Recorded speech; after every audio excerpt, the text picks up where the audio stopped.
Outsourcing के कारण से देश के सारे दलित, सारे पिछड़े, सारे आदिवासी आपकी सेवाओं से बाहर हो गए। उनके पास कोई कानूनी हक नहीं। तो ये जो आरक्षण को खत्म करने के तरह तरह के जो आप लोग षड्यंत्र अपना रहे हो, इस षड्यंत्रों को देश का जनमानस पूरी तरह से जान भी चुका है। बीजेपी की एनडीए की सरकार है, ये सरकार पूरी तरह से गरीब विरोधी, किसान विरोधी, नौजवान विरोधी, बुनकर विरोधी, छात्र विरोधी, दलित विरोधी, पिछड़ा विरोधी, मजदूर विरोधी, जितनी भी अगर उपाधियां दी जाएंगी सभापति महोदय वो कम हैं। धन्यवाद सभापति महोदय। माननीय सभापति महोदय, सद्य नेताजी ने हम लोगों को अपने समाजवादी विरासत में इंसाफ और इंसानियत, न्याय और हक की लड़ाई करना सिखाया है।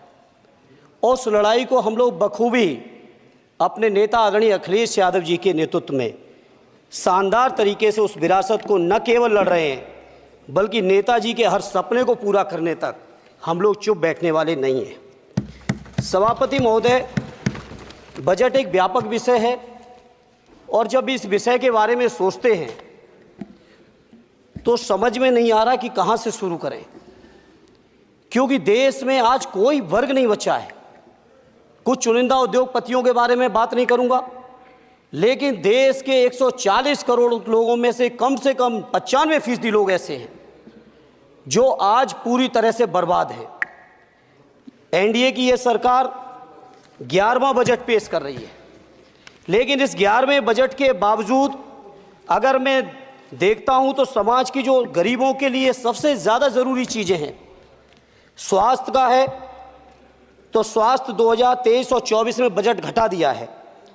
किसानों का बजट जहां यूपीए के सरकार के समय 2014 तक 5.5 था, वहीं 24 आते आते ये 3.15 रह गया है। शिक्षा का बजट जहां 2013 में 4.77 था, आज 23-24 आते आते ये 2.5% रह गया है। इसी तरह से जितनी भी ज़रूरी चीज़ें हैं सभापति महोदय, मुझे कहने में कोई संकोच नहीं, ये जो बीजेपी की एनडीए की सरकार है, ये सरकार पूरी तरह से गरीब विरोधी, किसान विरोधी, नौजवान विरोधी, बुनकर विरोधी, छात्र विरोधी, दलित विरोधी, पिछड़ा विरोधी, मजदूर विरोधी, जितनी भी अगर उपाधियां दी जाएंगी सभापति महोदय वो कम हैं।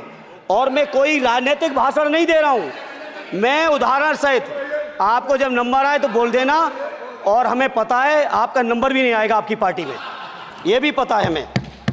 सभापति महोदय, श्रद्धेय नेताजी ने हमेशा कहा है कि चुनाव में या जनता के बीच किया हुआ वादा अगर आप पूरा नहीं करते हैं तो वो भी एक सबसे बड़ा भ्रष्टाचार है, और उस भ्रष्टाचार में अगर किसी ने वर्ल्ड रिकॉर्ड बनाया है तो बीजेपी की और एनडीए की सरकार ने बनाया है। सभापति महोदय, 2014 के चुनाव के समय प्रधानमंत्री जी ने वादे किए कि 2 करोड़ रोजगार हर साल मिलेंगे। स्वामीनाथन जी, जिनको भारत रत्न दिया है, सरकार को मैं धन्यवाद देता हूं, लेकिन वो धन्यवाद अधूरा है जब तक उनकी सिफारिशों को नहीं मानते हो। 2007-8 से लगातार मांग चल रही है देश में कि स्वामीनाथन जी की जो सिफारिश है किसानों को 1.5 गुना समर्थन मूल्य देने का, एमएसपी की गारंटी देने का, कानूनी हक और अधिकार देने का, उस गारंटी को आज तक नहीं माना, आज तक नहीं माना, आज तक नहीं माना। स्वामीनाथन जी को आज तक नहीं माना। अध्यक्ष जी, डिस्टर्ब ना करिए। सभापति महोदय, मेरा टाइम इसमें काउंट नहीं होगा। आप इधर, अरे यार, इसे जीता है तो ज्यादा ना बोलो, मालूम है कितने बड़े तीरंदाज हो। इधर सुनो, स्वामीनाथन जी की आपने नहीं मानी, एमएसपी आपने लागू नहीं की। कितनी बढ़िया बातें कि खाद पे हम सब्सिडी बढ़ा रहे हैं, पहले 50 किलो को 45 किलो, फिर 45 किलो को 40 किलो, और मुझे लगता है कि एक तीसरा कार्यकाल पूरे होते होते केवल 10 ही किलो बचेगा खाद के कट्टे में, इससे ज़्यादा नहीं बचेगा। मंडी एक नहीं बनाई, आत्महत्या इतनी कर रहे हैं किसान, और किसान अगर अपनी एमएसपी की मांग करते हैं, हजारों किसान यहीं दिल्ली की सीमा पर मारे जाते हैं, और आप सोचते हो कि आपकी बात को कोई समझेगा नहीं। सभापति महोदय, नौजवानों को कितना गुमराह किया गया। नौजवानों से कह दिया गया हर साल 2 करोड़ रोजगार। मैं आज सवाल पूछता हूं अपने नौजवानों की ओर से, बताएं भारतीय जनता पार्टी के लोग, सरकार में बैठे लोग, 10 साल आपने राज कर लिया है, आखिर 20 करोड़ नौजवानों को रोजगार कहां है? अरे छोड़िए यार, अबे कोई नोटिस नहीं लेता तुम्हें, छोड़ो कोई नोटिस नहीं लेगा तुम्हें। 20 करोड़ नौजवान के रोजगार का हिसाब कहां है? आज 11वें बजट में जब याद आई तो वो भी ट्रेनिंग की बात करते हो। मैं कहना चाहता हूं IIM, IIT के नौजवानों को रोजगार नहीं दे पा रहे हो। आप सोच रहे हो इंटर्नशिप के इस छोटे से शगुफे से नौजवान खुश होंगे? देश के नौजवान खुश होने वाले नहीं है। सभापति महोदय, शिक्षा के मसले पर लगातार बजट घटाया जा रहा है, लगातार सरकारी शिक्षा कम की जा रही है, और ये बीजेपी की सरकार की लगातार प्रयास है कि नौजवान शिक्षित होंगे तो सवाल पूछेंगे। देश की JNU से लेके BHU से लेके MU से लेके जितने बड़े संस्थान हैं, सारे संस्थानों को बर्बाद कर दिया है। एक भी दलित, एक भी पिछड़े, कहीं आपका वाइस चांसलर नहीं है। लगातार जितने भी आपके professor, associate professor, assistant professor की नियुक्तियों में RSS का जब तक कोई फंडामेंटल कोर्स नहीं करेगा, बेसिक कोर्स, तब तक उसकी नियुक्ति नहीं होगी। आप क्या सोच रहे हो देश नहीं देख रहा है नौजवान? UGC का बजट लगातार कम किया जा रहा है। मेरा खुला आरोप है इस सरकार पर कि ये सरकार शिक्षा को प्राइवेट करके, शिक्षा को मुट्ठी भर उद्योगपतियों के हाथों में देके, शिक्षा को चुनिंदा लोगों के हाथ में देके, देश के 140 करोड़, जिसमें मैं समझता हूं 90% लोग गरीब हैं, उन गरीबों के हाथों से शिक्षा को छीनने का ये जो आपकी सरकार षड्यंत्र कर रही है, इसके लिए हम लोग इस मौके पे विरोध करते हैं। लगातार फीस बढ़ा रहे हैं, शिक्षकों की कमी है, रोजगार आप दे नहीं पा रहे हो, सामाजिक असमानता। सभापति महोदय, 2014 में जिस समय सरकार बनी थी NDA की, उस समय देश की जितने भी जो आर्थिक चीजें थी, जो वेल्थ थी, उसमें पिछड़ों की हैसियत 17% थी, 17%, और आज 10 साल की NDA की सरकार के बाद पिछड़ों की आर्थिक हैसियत हो गई है केवल 9%। मैं कहना चाहता हूं चुनौती के साथ, वित्त मंत्री अपने जवाब में बता दें, अनुसूचित जनजाति का एक भी व्यक्ति देश में अरबपति हो तो बता दो, एक भी अरबपति हो तो बता दो, एक भी दलित को अरबपति आपने बना दिया हो तो बता दो, एक भी पिछड़े को बना दिया हो तो बता दो। आप जवाब में दे देना, आप डेटा दे देना, आप डेटा दे देना, हमारी दबाव नहीं रुकेगी। बहुत बड़े राष्ट्रभक्त आप बनते हो।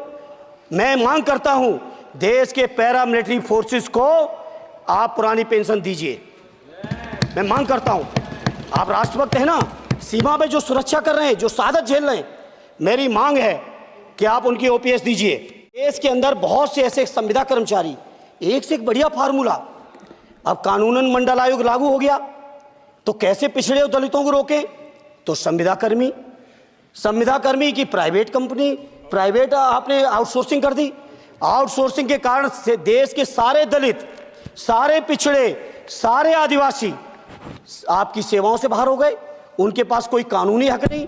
तो ये जो आरक्षण को खत्म करने के तरह तरह के जो आप लोग षड्यंत्र अपना रहे हो, इस षड्यंत्रों को देश का जनमानस पूरी तरह से जान भी चुका है, पहचान भी चुका है, और इसीलिए उत्तर प्रदेश से तो आपको कर ही दिया है बाहर, देश से भी बाहर जल्दी करेंगे, और हमारे साथी मिलकर दूसरे प्रांतों से भी बाहर करेंगे। अकेले उत्तर प्रदेश में 1000 से ज्यादा शिक्षा मित्र आत्महत्या कर चुके। सभापति महोदय, कोई सरकार के कान पे जू नहीं रेंग रही है। किसान आत्महत्या कर रहे हैं, इन्हें कोई मतलब नहीं। अनुदेशकों को तनख्वाह नहीं मिल रही है समय से, कोई मतलब नहीं। आंगनबाड़ी महिलाएं परेशान हैं, इनको कोई मतलब नहीं। सभापति महोदय, आपकी आशा बहुएं, आपकी ये रसोईया महिलाएं, आपकी आंगनबाड़ी, पंचायत सहायक, रोजगार सेवक, मैं समझता हूं सभापति महोदय यहाँ बैठे हर सदस्य के पास इनके क्षेत्रों का ये डेलीगेशन जरूर मिलता होगा और मांग करता होगा कि कम से कम हमारा मानदेय बढ़ाया जाए, हमें स्थायी किया जाए। अरे वित्त मंत्री जी, उत्तर प्रदेश से आते हो, इतना भी हक नहीं कि पूरे बजट भाषण में एक बार उत्तर प्रदेश का नाम आ जाता। इतना अयोध्या से नफरत हो गई, अयोध्या से अवधेश जी क्या जीत गए, आप लोगों को इतनी नफरत हो गई कि एक भी उत्तर प्रदेश का एक बार भी नाम नहीं आया। सभापति महोदय, इसे मैं आज इस मौके पर सभापति महोदय देश के गरीबों, किसानों, नौजवानों, व्यापारियों, बुनकरों सभी की ओर से कहना चाहता हूं, ये बजट देश विरोधी बजट है।